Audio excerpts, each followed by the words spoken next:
రాజన్న సిరిసిల్ల జిల్లా ముస్తాబాద్ మండల కేంద్రంలో రజక సంఘం భవనంలో రజక యువ యూత్ అసోసియేషన్ 2024 నూతన సంవత్సర క్యాలెండర్ ను ఆవిష్కరించారు.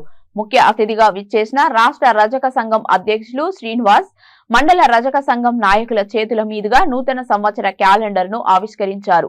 ఈ సందర్భంగా రాష్ట్ర రజక సంఘం అధ్యక్షులు అక్కరాజు శ్రీనివాస్ మాట్లాడుతూ, రజక యువత యూత్ అసోసియేషన్ సభ్యులు ప్రతి ఏటా రజక ముద్దుబిడ్డ సాకలి ఐలమ్మ స్ఫూర్తితో రజకులంతా కలిసికట్టుగా ఉండి అన్ని రంగాలలో ముందుకు పోవాలని తెలిపారు.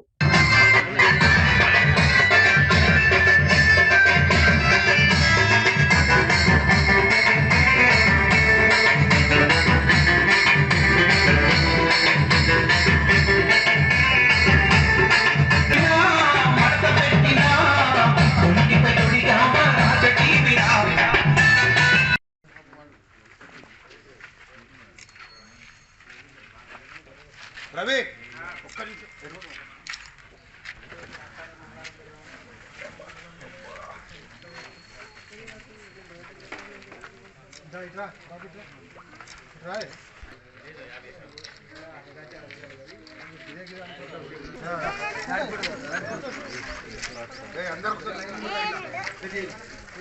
అందరు ముందుకు బాబురా గిట్టు గిట్రా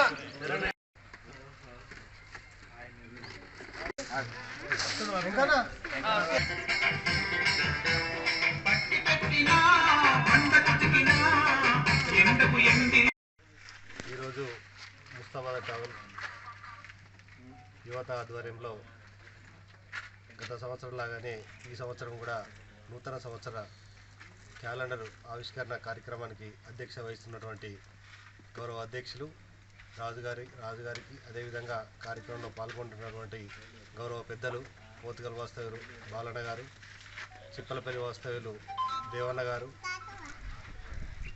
మాజీ వార్డు అధ్యక్షులు, యువ సంఘం గౌరవ అధ్యక్షులు, కాంగ్రెస్ పార్టీ సీనియర్ నాయకులు దీటి నరసింహులు గారు, టౌన్ రజక సంఘం అధ్యక్షులు శరణ గారు, నిరంతరము రజక జాతి ఐక్యత గురించి పోరాటం చేస్తున్నటువంటి సత్యన్న గారు, కార్యక్రమంలో పాల్గొంటున్నటువంటి మర్రాయపల్లి సీనన్న గారు, అదేవిధంగా ముస్తాబాద్ రజక కుల బాంధవులందరికీ, యువతకు, ప్రెస్ మిత్రులందరికీ కూడా పేరు పేరున నా యొక్క నమస్కారం తెలుపుకుంటూ, ఇవాళ రజక జాతి కూడా ఐక్యతగా ఉండాలి, రజకులందరూ కూడా ఐక్యతగా ఉండాలి.